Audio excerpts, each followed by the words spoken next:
Um, the internet television nationwide presentation here. But if anybody's cold and wants a cup of coffee, the hot coffee's inside. So help yourself. You can certainly have it during the service, and that would be great. So we'll start here in just a moment. And also, we're going to have a cappella singing here, led by Sam. What's that? We have accompaniment. Who's accompanying it? This could be a first. You're ready? Okay. Well, good morning, everyone. Thank you for being here. And this is always one of my favorite services of the year. People are very tolerant with strange ideas, but yes. Gail Parker, if you're watching in Ohio, which some people are, in Florida, was the last one here. She wants you to know that. Okay. A couple quick announcements. Well, first of all, you will find on the table back there, and here comes another canine customer. That's wonderful. You will find the refreshments, all the refreshments except the coffee are out there. I think you're barking up the wrong tree. But I couldn't resist. There's hot coffee inside, but there's lemonade out there. There's doggy treats there, and there are also human treats there. So after the service, we won't pass an offering plate just so the dogs don't get too overly excited here, and most of them don't seem to have any place to hold their wallets anyway. But there are offering plates on the table in the back. Now, let's see. Special thanks go to Paul and Helen for all the extra effort of putting the equipment out here so we can continue our internet service for folks that watch us online. So that's great. And I want to thank our dog, Abby, for consulting with the service. There's also a board out there, a couple of pictures there of dogs that either aren't with us because they're no longer living, or because they accept in our hearts, or perhaps they don't necessarily mix with other dogs or people, but so there's some pictures on the board out there. Sunday school starts next Sunday, so that will be a nice beginning for another Sunday school year. Christy Sitak on Saturdays is doing a wonderful project, which is listed in the bulletin here. So if you'd like to help out making one-of-a-kind dresses for girls around the world, each Saturday in October, and they began, or in September, began, I guess, yesterday. You can come down and help out. Okay. Chicken barbecue is coming up the end of the month, and I think what's that? Yes. Oh, yes. Come on up, but you got to come up to the mic. I'm going to hold these just so they don't blow out the street. Please. Hi, everybody. So, yes, Sunday school starts next Sunday. We'll have a nice treat after church, so we hope you'll be able to join us to kick off our Sunday school year in Covenant Kingdom. And then chicken barbecue is coming up on the 28th. And, of course, we're going to be looking for some help and support with that. Lots of different ways that you can help, and I have lots of sign-ups that I'm going to put on the board after service. Looking for the morning of Saturday, September 28th, some prep help. You're going to be prepping some menu items. You're going to be prepping the room. We've got 2 hours to get it all done from 9 to 11 that morning, so I'm looking for some help with that. I am looking for some help that afternoon as well. Help in the kitchen, help with serving, help with to-go orders, help cleaning up. So that would be on Saturday the 28th, but from 4:30 to like 8:30. If you come, we'll feed you. Looking for some dessert bakers, if that's your niche. We'll definitely take use of your talent. We are having applesauce cake, and I have recipes that I can share with you. So we're looking for people to do that, and if you have it done, that would be great if you could drop it off during our prep time that morning between 9 and 11. And we're also looking for a few coolers that we could borrow to be able to store the chicken in prior to the barbecue, and then once it's cooked, we will return it to you power washed and cleaned. Sometimes it's getting returned to you better than the way we got it. So if you want your cooler really clean, let us borrow it and we'll do that. And then putting up, not related to chicken barbecue, but putting up new signups for fellowship hosts and for morning ushers. If you're interested in doing that, those will be on the bulletin board too, and that'll take us through till January. Thank you.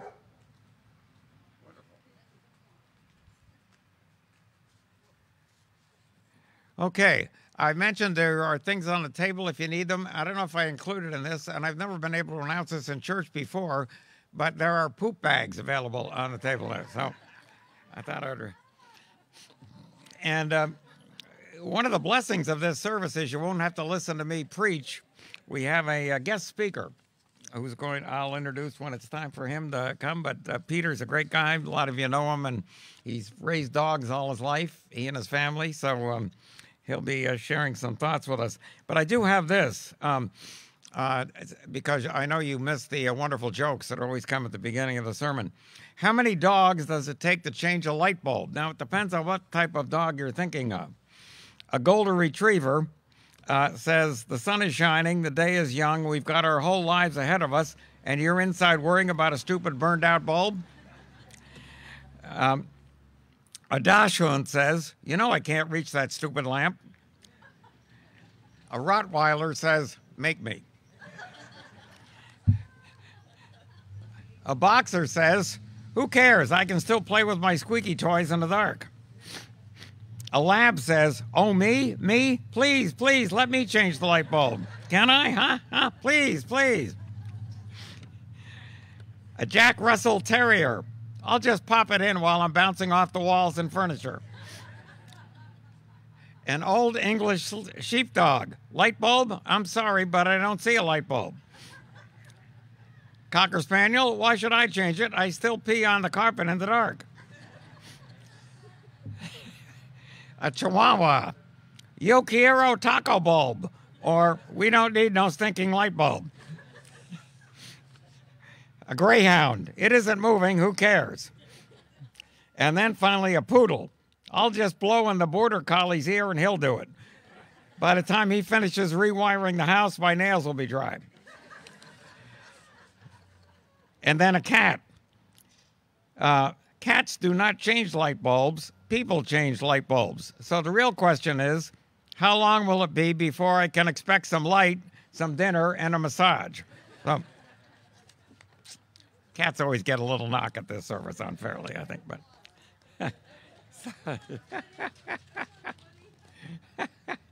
my wife found those online. They're pretty good.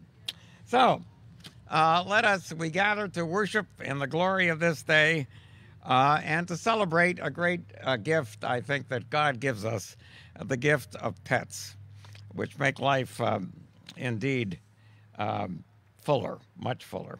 So let us begin to worship as we sing our opening hymn, which is inserted in your bulletins, All Things Bright and Beautiful. And you can stay seated. We won't stand up and down. That might get the dogs too fired up here. Okay.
Thank you, Sam. That was a big improvement there. Okay. So our first reading is, appropriately enough, a reading about the creation of a cat. And Abby's mom, who's also my wife, is going to read it for us.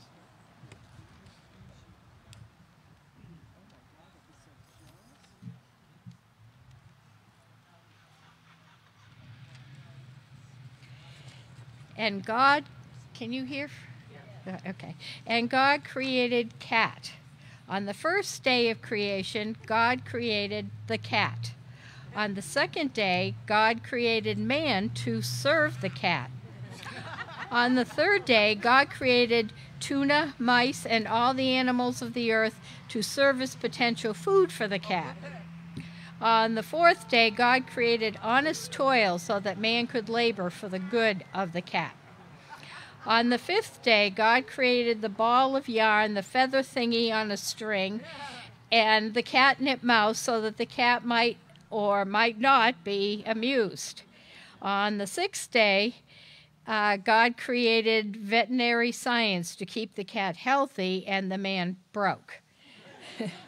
On the seventh day, God tried to rest, but the cat woke him up at 5 a.m.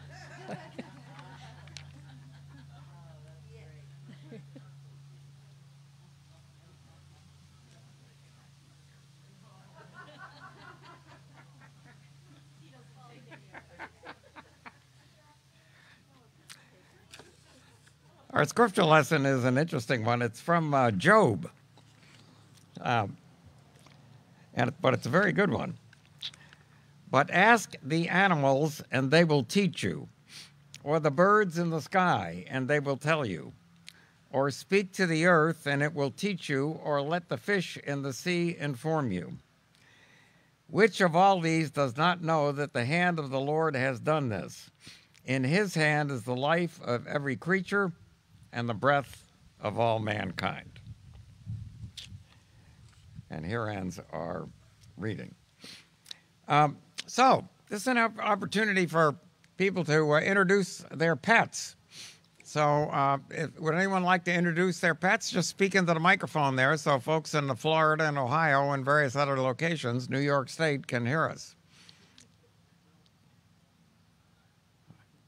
Oh, Judy, you got to go speak. You can come up here. It might be closer for you up here. Lori. Not Judy, Lori. Hi, I'm Lori. This is Willa June. Willa June, the name means, Willa means friendly feline, and June, J-U-N, is a Thai word for pure and white.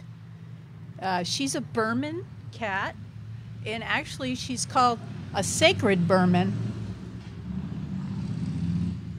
The folklore that goes with it is that there were marauders in Burma that killed the monks, and the cats laid on the monk's chest. The Buddha blessed the cats and gave them pure white paws and blue eyes. They're very rare somewhat. The breed was almost extinct at one point. She came from Minnesota, and I met her at Logan International Airport, and we traded cats in their carriers. She's very sweet, as you can see. And she's like a dog, actually. She follows me everywhere. When I leave the house, my husband says she cries her eyes out. Where's Mama? Where's Mama? She woke me up at 5:14 this morning looking for her breakfast. She's very routine. She has a catio in the backyard.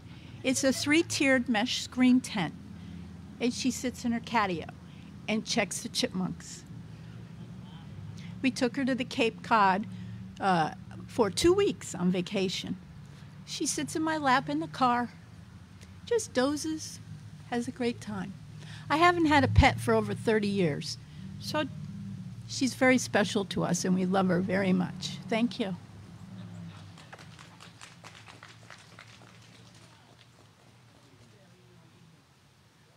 After the bad jokes about cats, she redeemed her. That was wonderful. Okay, someone else? Yes, you could either come up here or speak right to the mic next to you there if you want.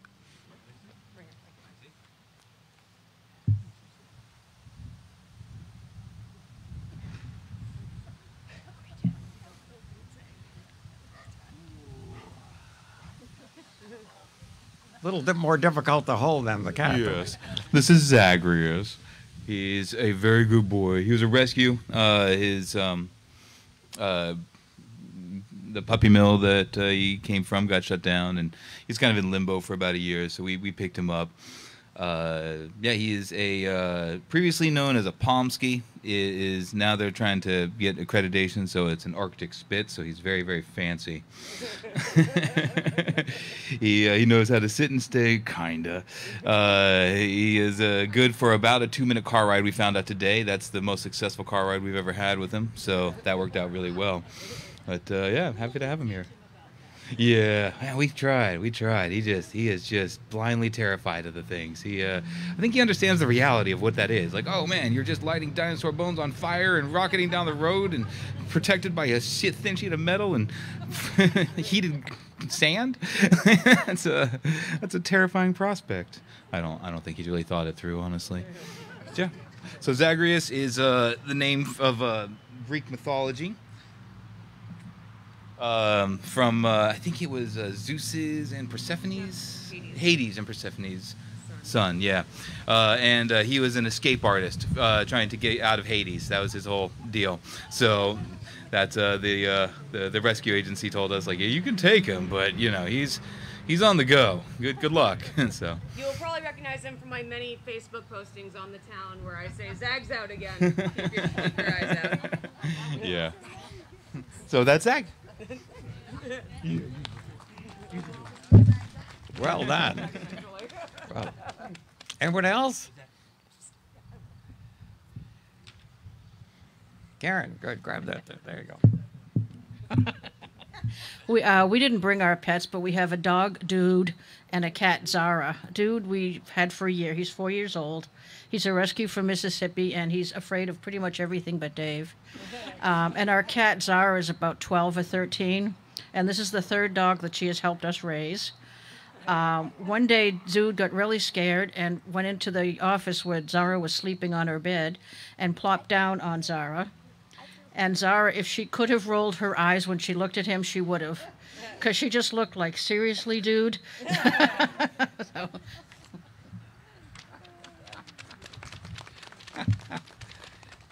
Anyone else? Our dog, who I've been privileged to introduce for many years here, is another rescue dog, and Abby is from Alabama, came on a big truck, scared to death, as all the dogs on the truck were. It was one of these big 18-wheelers over on the seacoast, but she really has done a wonderful job of letting us know when the proper time to eat is, which is frequently, and when the proper time to share eating with, and that's also any time. And she's just a wonderful dog who keeps us all in line in the house. So I'm always proud to introduce her. That's her picture on the front there on a blanket. And last time we had the service inside, she hogged a lot of airtime when I looked at the service afterward, because she kept crawling under the blanket and walking under there while whatever else was going on up here. So that's nice. Well, we do have another. Oh, yes. Oh, sorry. Rob's. Go ahead. So this is Lucy. She's an 11-year-old black lab. And her favorite two things in the world are pizza and her Frisbee. You say any one of those things and she usually perks right up and is ready to go. Her favorite activity besides chasing the Frisbee is sleeping either on the couch or our bed. Yeah.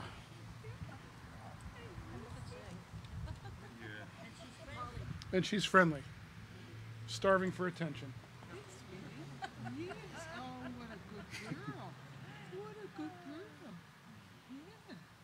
I think she'll be signing autographs afterward. You can tell. That's right. That's right. Extra cheese. Okay. Anyone else? Yes, Candy. Hi. You have Teddy, right? Is that your new dog? Yes. Say, David and I have someone we love very much who would love all of you, but who would not get along with the other pets. And her name's Teddy, a girl named Teddy. So anyway, we love this institution, and someday we may be able to bring her or whatever. Thank you. Yeah, I met Teddy out on the road there. That's a nice dog. Anyone else?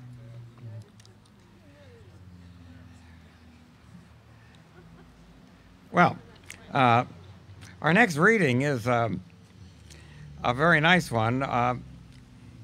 It was actually used by someone named Senator Vest, who was apparently an attorney, and he gave this statement to a jury in 1870 during a lawsuit to recover damages for the killing of a dog belonging to one of his clients. He was a lawyer. So here's what he wrote. It's called A Tribute to a Dog. The one absolutely unselfish friend that a man can have in this selfish world, the one that never deserts him, the one that never proves ungrateful or treacherous, is his dog. A man's dog stands by him in prosperity and poverty, in health and sickness. He will sleep on the cold ground where the wintry winds blow and the snow drives fiercely, if only he may be near his master's side. He will kiss the hand that has no food to offer. He will lick the wounds and sores that come in encounter with the roughness of the world. He guards the sleep of his pauper master as if he were a prince. When all other friends desert, he remains. When riches take wings and reputation falls to pieces, he is as constant in his love as the sun in its journey through the heavens. When I read that, it makes me think of the fellow I see in Manchester, kind of sitting by the side of the, at one end of the Amoskeag Bridge in the afternoons, hoping to get some contributions, and he has this little dog with him. And I think that dog is his family. We're fortunate to have the dogs and the cats and other animals that are parts of our family. So, it's time to hear from somebody that knows a lot about dogs and a really nice guy. And I think a lot of you know him because he's a great New Boston gentleman, Peter Shea. He was going to speak last year. He was under the weather. So he called me a couple of weeks ago and said he's still doing the celebration of pets. I said, yeah. And he said, I'd be glad to get up and speak. And nobody knows more about dogs than Peter. So we're glad to have him. Let's give him a nice hand here.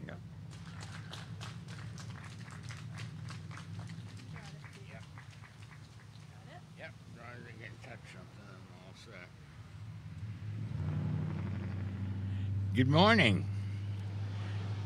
I'm Peter, the local dog nut, and I think that when I was born, I had a leash in my hand. My mother probably didn't know what it was, and she threw it away, but it wasn't long after that I started saving money to buy a leash. And our family, we had a very dysfunctional family, so having a pet was out of the question. So I decided to make the best of it, and I lived in Manchester in the North End, and it was a nice neighborhood, and I was very strong-headed, so I would take off around the neighborhood, either with my tricycle or on foot, and I had a little toolbox, and I had a dog leash in there that I had bought at Morrow's Hardware, a little chain leash, and hoped that I could pick up some jobs walking dogs, and if not, I was willing to do any kind of household repairs that were needed. And I used to go, I knew everybody in a 2-block radius, by name, because wasn't bashful. I'd stop in and visit, and so they usually would reward me with a nickel or a dime, and Christmas a quarter, and I saved it all, and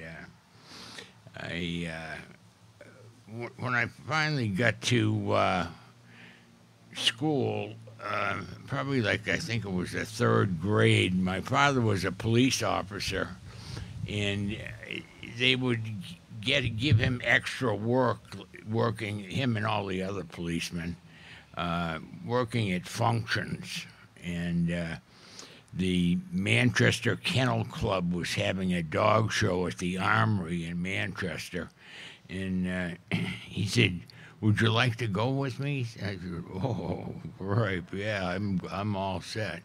So down I went, and never to return, actually. I walked in and parted company with my father and started going around to all the dog people and the judges and the handlers and you name it. I was talking to them. And I decided that day that that's what I was going to do. You know, I was going to be a dog man. And it was unfortunate at the time I didn't have a pet, but I made contact with some people that were very successful in the dog business, and they invited me to come to there was one fellow, Bob Gorman, had a kennel in Hampton, and he just won the Westminster Dog Show, Best in Show, twice, you know, and so I was starting off with, you know, some real good training. And so I started to, my father was unusual for a policeman, but he, when I was probably 10, he would take me to the Massabesic Traffic Circle, is what we called it, up by Lake Massabesic in Auburn. And he'd leave me at the traffic circle, and I would hitchhike to Hampton. And people would be like, "You got to be kidding me. Your father's a cop, and he left you to hitchhike to Hampton?" Yeah, he did, you know, and that's nothing compared to what's coming.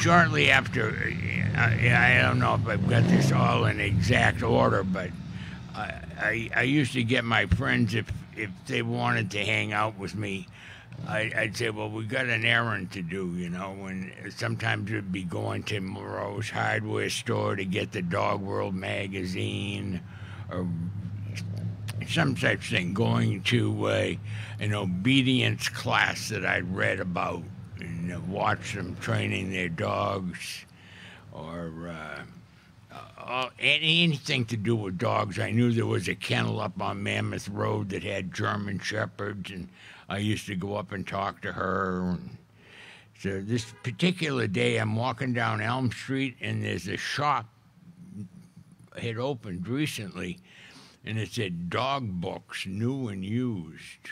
And I said, "Oh, we got to go in here."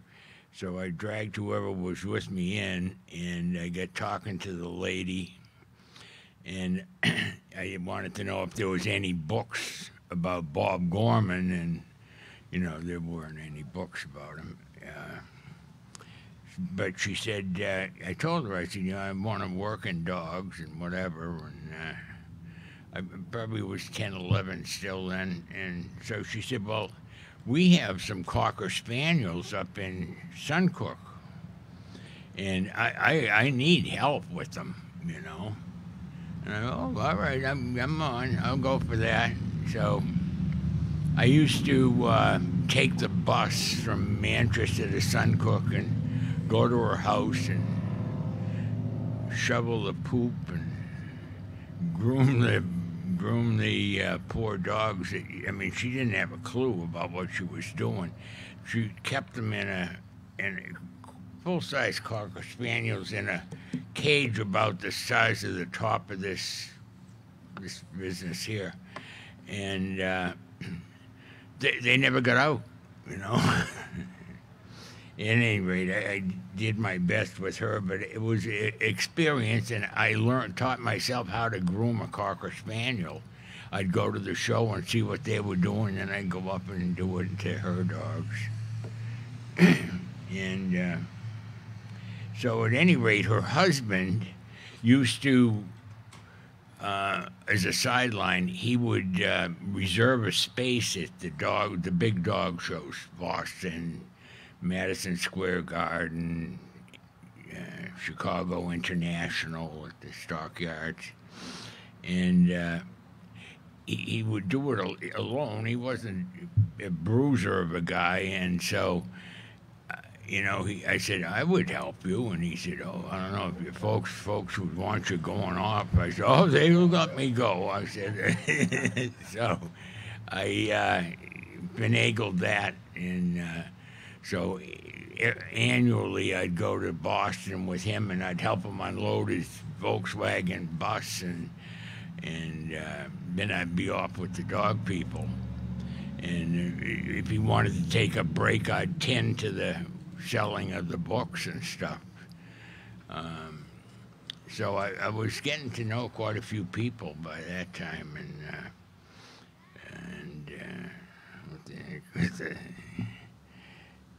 so I guess I got to get through grammar school, but or through high school. All my friends were playing sports, and you know, I like sports. Like, I'm going to go watch some football after this, but if there was a chance to do something with dogs, I just wouldn't even, they wouldn't even mention it to me, because they'd know, you know, you're doing dogs today, yeah. So, let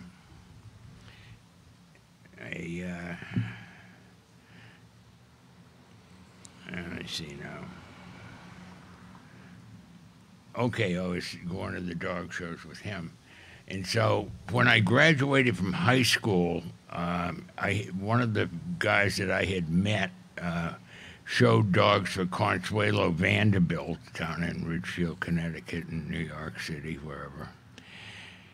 And I said to him, I said, gee, you need any help? And he said, yeah, I need an assistant, you know. So I hired on with him, and I moved to Ridgefield, Connecticut when I was 17.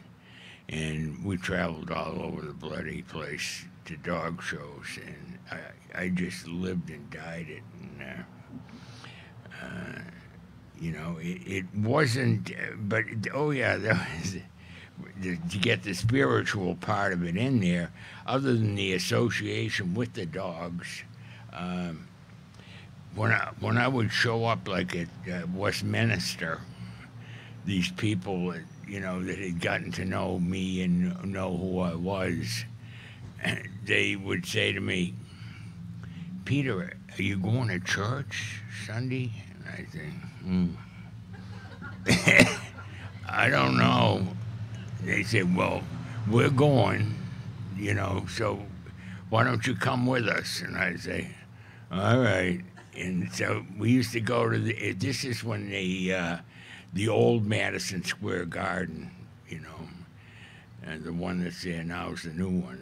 This was the old one, and it was like, I don't know, 49th Street or something, but within walking distance of there was the Chapel of the Actors, and apparently there were enough actors they had a parish or a church, you know, so they would take me over there. So I went to that service, I would think 3, 4, 5 times, you know, different years, and it was, you know, it was good to get me off of the dogs for a few minutes and practice a little humility. I was just getting a taste of that, but at the same time I was getting a big taste of ego. You know, people that show dogs and horses or whatever, it's a big part of it is ego.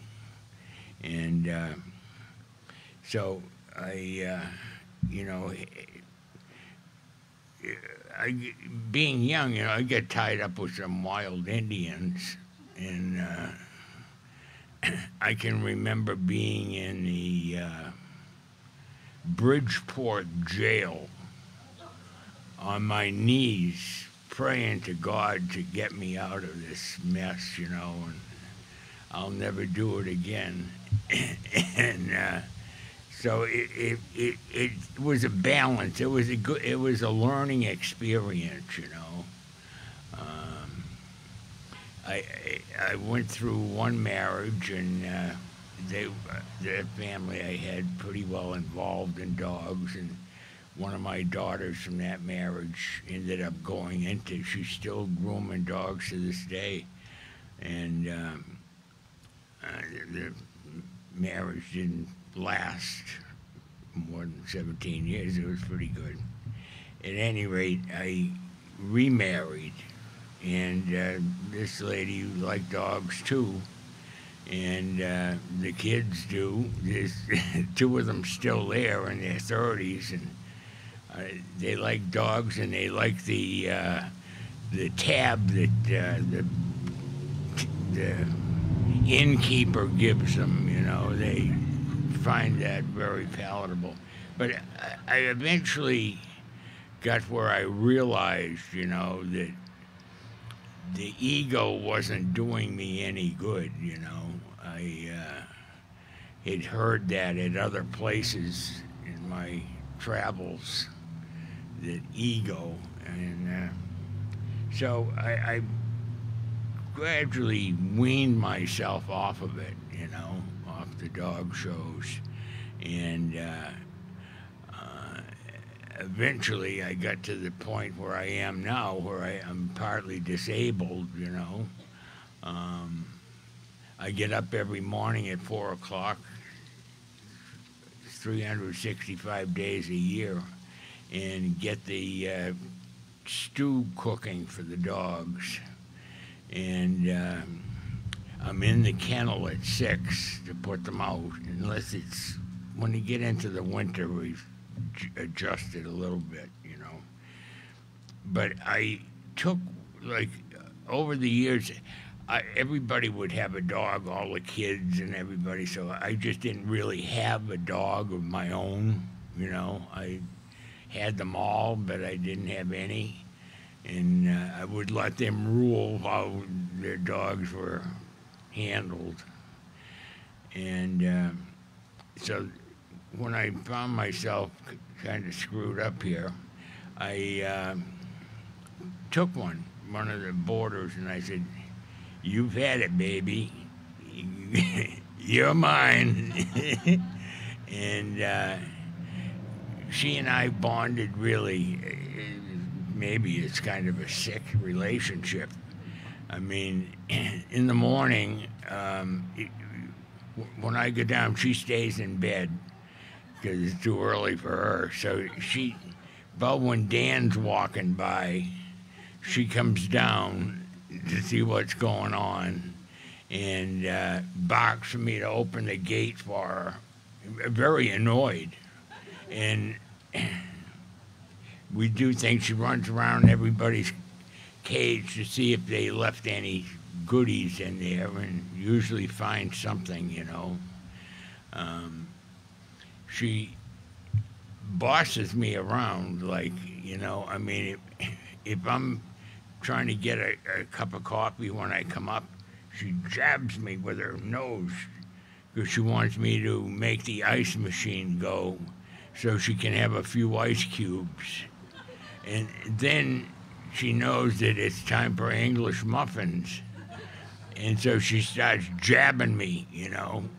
She knows I've got it in the toaster. And she eats one half and I eat the other half. And I never would share an English muffin with anybody. She don't take no for an answer. And she gets annoyed with me, you know, because I'm not as sharp as I used to be. And so the other day, I guess there was nobody home except for me and her. And I was trying to call my wife or call somebody, and I couldn't find my phone. And so I needed the phone because the number was in the phone. And so I took the landline and I dialed the phone, and it was ringing, but my hearing isn't the best. And I could hear it, but I couldn't get a lead on it. And she's standing there looking like, what did he do now? The phone keeps ringing and I'm not answering. I can see she's like, what the heck did he do now? You know? So that's a sampling of what I've been doing for the past 79 years. And I don't think much is going to change, you know. Thanks for listening.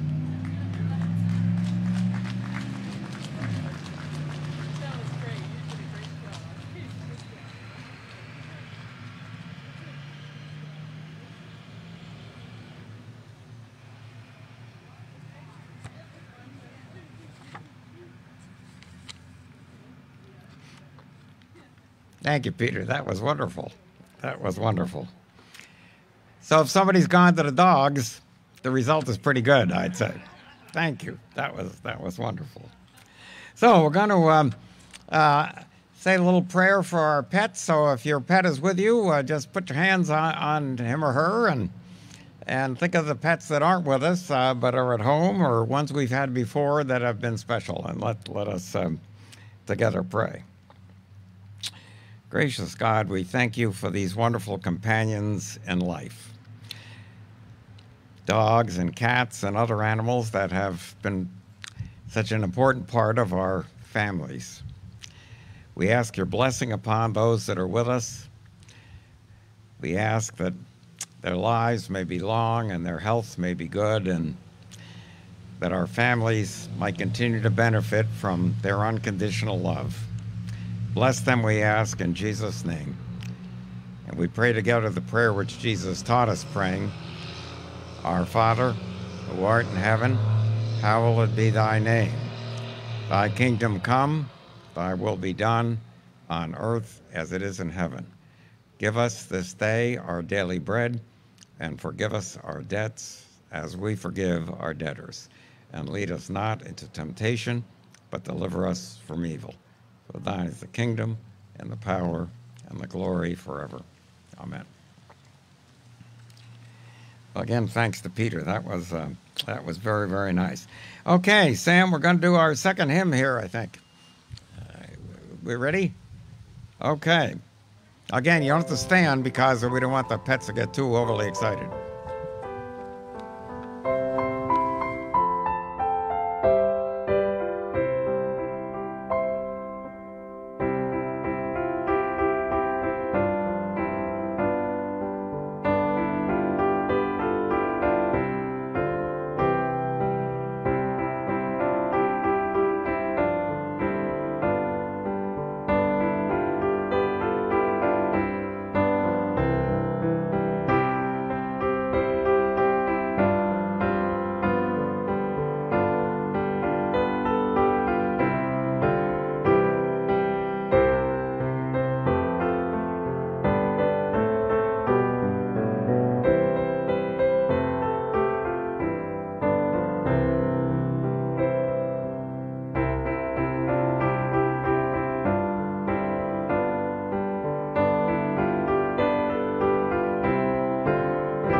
Now, Karen will read something that I couldn't get through at any point, but she does a wonderful job of this. Karen Kirkpatrick here.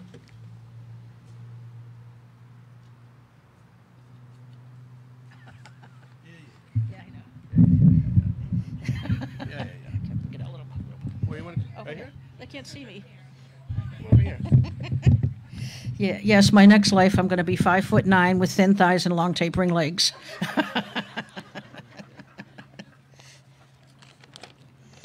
This is the Rainbow Bridge. Just this side of heaven is a place called Rainbow Bridge. When an animal dies that has been especially close to someone here, that pet goes to Rainbow Bridge. There are meadows and hills for all of our special friends so they can run and play together.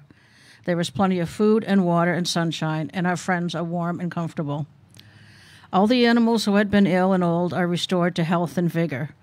Those who were hurt or maimed are made whole and strong again, just as we remember them in our dreams of days and times gone by.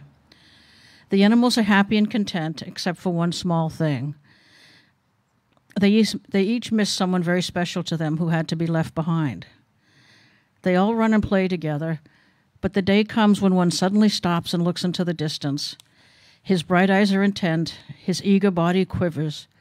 Suddenly he begins to run from the group, flying over the green grass, his legs carrying him faster and faster. You have been spotted, and when you and your special friend finally meet, you cling together in joyous reunion, never to be parted again. The happy kisses rain upon your face, your hands again caress the beloved head, and you look once more into the trusting eyes of your pet, so long gone from your life but never absent from your heart. Then you cross Rainbow Bridge together. Thank you.